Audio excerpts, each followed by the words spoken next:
আর ঘরে ছিল আমার লোটে মাছ।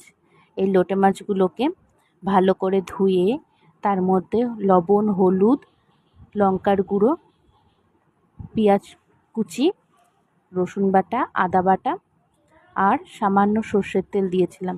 দিয়ে ভালো করে মাছের সাথে মাখিয়ে নিয়েছিলাম। আমার কিন্তু মাখানো কমপ্লিট। এবার কুমড়ো পাতাগুলোকে ভালো করে ধুয়ে জল ঝরিয়ে নিয়েছিলাম।